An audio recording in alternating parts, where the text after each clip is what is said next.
Hello students, सुश्री classes में मैं आपका स्वागत करती हूँ।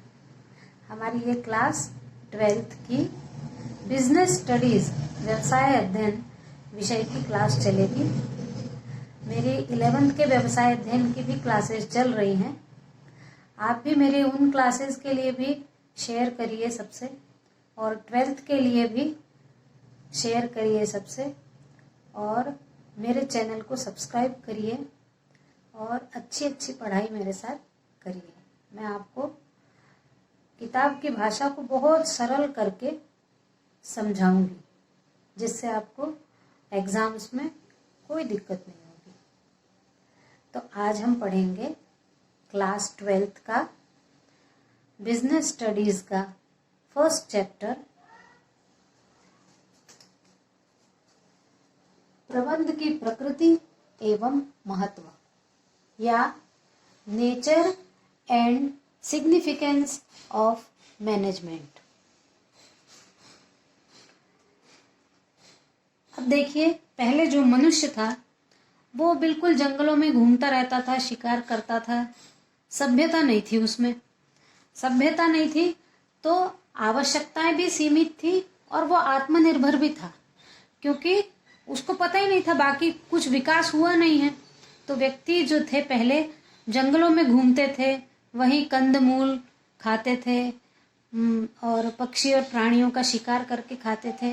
तो वो आत्मनिर्भर थे, क्योंकि उनके पास सब कुछ था, किसी दूसरे की उनको जरूरत नहीं थी। तो वो तब आत्मनिर्भर हुआ करते थे प्रत्येक व्यक्ति। लेकिन जैसे जैसे सभ्यता का विकास हुआ, वैसे वैसे व्यक्तियों की आवश्यकताएं भी बढ़ गई। नई नई चीजों की खोज हुई और व्यक्तियों की आवश्यकता बढ़ती चली गई। और जब व्यक्तियों की आवश्यकता बढ़ी, तब वो दूसरों पर भी निर्भर होने लगा, क्योंकि प्रत्येक वस्तु प्रत्येक व्यक्ति नहीं बना सकता।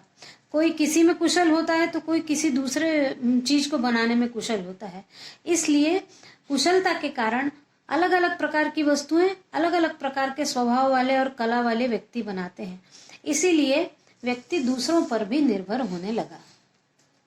अब जब दूसरों पर निर्भरता होने लगी, तो धीरे धीरे उद्योग और व्यापार प्रारंभ हुए। उद्योग और व्यापार के प्रारंभ होने के कारण प्रबंध का जन्म हुआ। प्रबंध यानी मैनेजमेंट का जन्म हुआ। उद्योग और व्यापार लोग करने लगे और लोग दूसरों से भी सामान खरीदने लगे। अब जब तक एक व्यक्ति व्यापार कर रहा है, तब तक तो वो अपने हिसाब से व्यापार कर लेता है।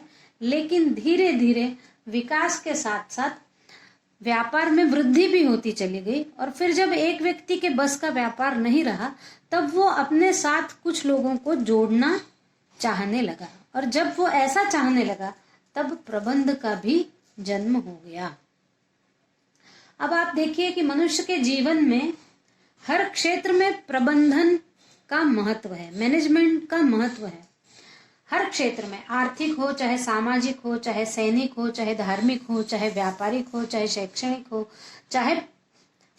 हो और किसी भी प्रकार का क्षेत्र हो, जब तक उसमें ठीक से मैनेजमेंट नहीं होगा, तब तक वहां का कार्य ठीक से नहीं हो पाएगा।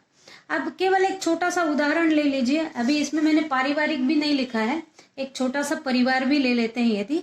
तो एक छोटा सा परिवार अपनी निश्चित आय में तब तक अच्छे से कार्य कर पाएगा, जब तक उसके घर का प्रबंधक, यानी समझ लो कहीं माता प्रबंधक हो सकती है, कहीं पिता, जो भी मैनेज करता है घर के लिए, वो मैनेजमेंट जब तक ठीक ना हो, तब तक एक परिवार भी अच्छी से नहीं चल सकता। यदि किसी घर में माँ का प्रबंधन अच्छा चलता है, तो माँ जब तक अपने पास जो कम से कम आय है, उस आय में किस प्रकार से जीवन व्यतीत करना है, कौन सी आवश्यकता को पहले करना है पूरी, कौन सी आवश्यकता को बाद में पूरी करना है, यदि इस बात का वो अच्छे से मैनेजमेंट न करे, तो घर अच्छे से नहीं चल पाएगा। आप देखते हो कि जिन घरों में शराब पीकर पिताजी आते हैं, उन घरों की आर्थिक व्यवस्था और सारी व्यवस्थाएं बहुत खराब रहती हैं, क्योंकि जब वो घर में ही पर्याप्त पैसा नहीं देंगे, तो माँ अच्छी प्रबंधक होने के बाद भी प्रबंधन ठीक से नहीं कर पाएगी। तो भले ही एक छोटा सा परिवार हो, चाहे हमारा आर्थिक क्षेत्र हो पूरे भारत का, जब तक हम प्रबंधन नहीं करेंगे ठीक से तब तक हम किसी भी कार्य को नहीं कर सकते। एक और उदाहरण, सामाजिक उदाहरण ले लीजिए कि यदि हम शादी ही करते हैं या कोई भी समारोह होता है, उस समारोह में भी जब तक व्यवस्थित प्रबंधन ना हो तब तक वो कार्य समय पर पूरे रीति रिवाजों के साथ अच्छी से सफलतापूर्वक नहीं हो सकता है। सेना में भी हमारे प्रबंधन का बहुत आवश्यकता है। कब, कहाँ, किस प्रकार का सैनिक को क्या कार्य करना है। धार्मिक जो भी तीज त्योहार होते हैं, व्यापार में तो सबसे ज्यादा आवश्यकता होती है कि प्रबंधन व्यवस्थित किया जाए। अपन स्कूल में भी देखते हैं, शैक्षणिक जगह पर भी प्रबंधन बहुत अच्छे से होता है। तब तो सारे पीरियड लगते हैं, पढ़ाई होती है, व्यवस्थित पढ़ाई होती है, कॉपियों का चेक करना होता है। ये इसमें प्रबंधन महत्वपूर्ण है। फिर जैसे जैसे उद्योग और व्यापार में वृद्धि हुई, वैसे साझेदारी व्यापार से कंपनियों का जन्म हुआ। साझेदारी व्यापार यानी जब किसी का व्यापार अच्छे चलने लगा लेकिन उसको थोड़ा सा पैसों की कमी हो, तो वो क्या करेगा कि किसी दूसरे को भी अपने व्यापार में शामिल कर लेगा कि आप भी थोड़ी सी पूंजी लगा लो, मैं भी पूंजी लगाता हूँ, हम दोनों मिलकर व्यापार करते हैं, यानी साझेदारी व्यापार। हम दोनों मिलकर व्यापार करेंगे तो इससे क्या होगा, कंपनी का जन्म हुआ। जब एक से अधिक लोग काम करते हैं तब वहां पर कंपनी का जन्म हो जाता है। और यदि कंपनी है तो फिर प्रबंधन की बहुत आवश्यकता है, क्योंकि कई प्रकार के लोग रहेंगे। उस कंपनी में पैसा लगाने वाले अलग अलग प्रकार के मालिक हैं, तो कोई मालिक कुछ कहेगा, कोई कुछ कहेगा, तो किसकी सुनी जाए? जो जो पैसा लगाएगा वो तो अपनी बात को कहेगा ही। इसलिए उस जगह प्रबंधन की आवश्यकता हुई। प्रबंध होना, मैनेजमेंट होना जरूरी हो जाता है कंपनियों के लिए। अब प्रबंधक यानी आजकल लोग देखते हैं प्रबंधक रखे जाते हैं नौकरी पर, जो प्रबंध करता है उसको प्रबंधक कहते हैं। ऐसे लोगों को नौकरी पर रखा जाता है ताकि कंपनी ज्यादा से ज्यादा फायदा प्राप्त कर सके प्रबंधकों की नीतियों के कारण। अब हम देखते हैं कि मानवीय क्रियाओं में भी प्रबंधन बहुत आवश्यक है। प्रबंध मानवीय क्रियाओं के लिए बहुत आवश्यक है। चाहे कोई भी क्रिया हो, हम खाना ही बनाते हैं साधारण, उस समय भी प्रबंध की आवश्यकता होती है। ऐसा नहीं होगा कि रोटी बना के रख दी खूब सारी, बाकी कुछ बनाया ही नहीं, क्या मतलब की है वो रोटियां। तो चाहे वो मानवीय कोई भी क्रिया हो, प्रबंध की आवश्यकता होती है। और प्रबंध क्या करता है, कम साधन में अधिक उत्पत्ति होता है। यानी जो भी मान लो कोई व्यवसाय है, व्यापार है, कारखाना है, उसमें जो साधन प्राप्त हैं, प्रबंधक का काम है कि जो साधन प्राप्त हैं उन साधनों का अधिक से अधिक उपयोग करके उत्पत्ति करना, यानी कम से कम लागत में सामान बनाना और उसको अधिक से अधिक लाभ के साथ बेचना, ये काम है मैनेजमेंट का। फिर है प्रबंध का शिक्षण भी प्रबंध द्वारा, यानी आजकल आप लोगों को पता है कि व्यवसाय के प्रबंध के लिए भी मैनेजर जब नियुक्त करते हैं तो उसमें MBA वगैरह देखा जाता है। MBA है ना, मास्टर्स ऑफ बिजनेस, है ना। तो बिजनेस में जिसने मास्टरी की है ऐसे व्यक्ति को रखा जाता है ताकि वो प्रबंध अच्छी से करे। तो ये जो उनका शिक्षण है MBA वालों का, ये शिक्षण भी प्रबंध के द्वारा ही किया जाता है। यानी किसी भी कार्य में प्रबंध होना आवश्यक है। यानी प्रबंध की पढ़ाई भी प्रबंध के द्वारा ही व्यवस्थित हो सकती है। आपको समझ में आ रहा है? तो मेरे वीडियो को लाइक करिए, शेयर करिए और मेरे चैनल को सब्सक्राइब करिए, कमेंट करिए और बेल आइकन को जरूर क्लिक करिए ताकि मैं जो वीडियो आपको भेजूं उसकी नोटिफिकेशन आपको मिलती रहे। चलिए तो हम अगला देखते हैं।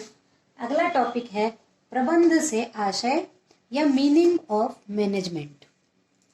अब संकुचित अर्थ में यानी साधारण बोलचाल की भाषा में प्रबंध को कहते हैं अन्य व्यक्तियों से कार्य लेने की कला। यानी मैनेजमेंट का मतलब है दूसरे व्यक्तियों से किस तरह ज्यादा से ज्यादा कार्य करवा लिया जाए। ये कला जिस व्यक्ति में है वो मैनेजर कहलाएगा, मैनेजमेंट कर पाएगा। तो एक साधारण बोलचाल की या संकुचित अर्थ में कहा जाता है कि अन्य व्यक्तियों से कार्य लेने की कला को मैनेजमेंट कहते हैं।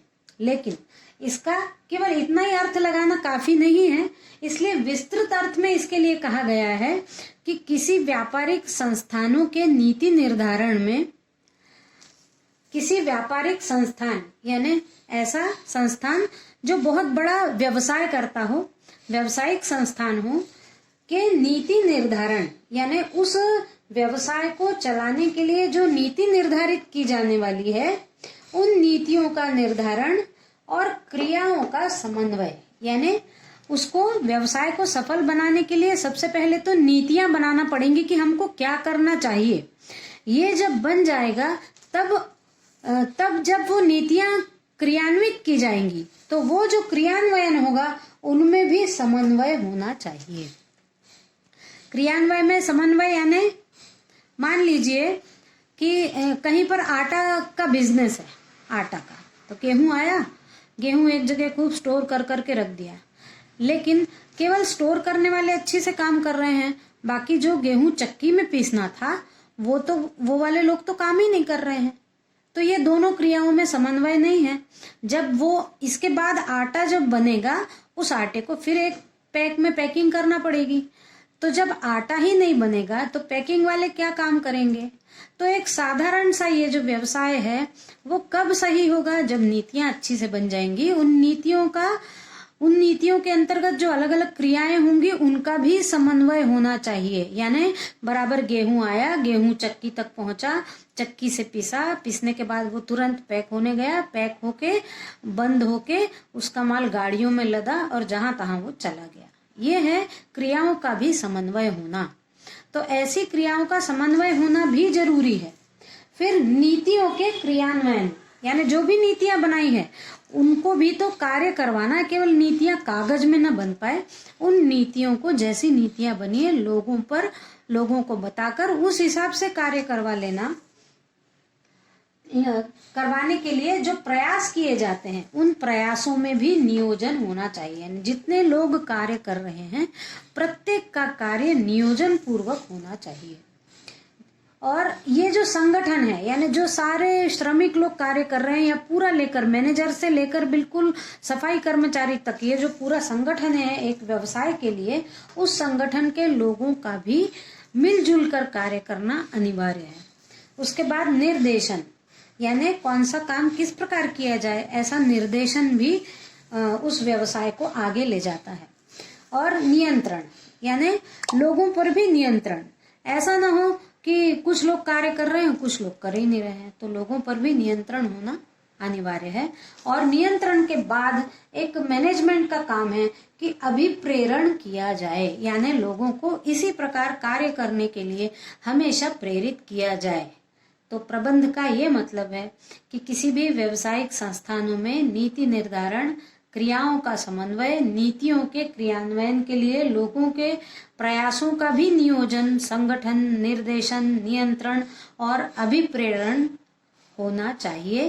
तब मैनेजमेंट ठीक से व्यवसाय को ऊंचाइयों तक ले जाएगा। आज इतना ही पढ़ते हैं, अगले वीडियो में आगे बढ़ेंगे। Thank you.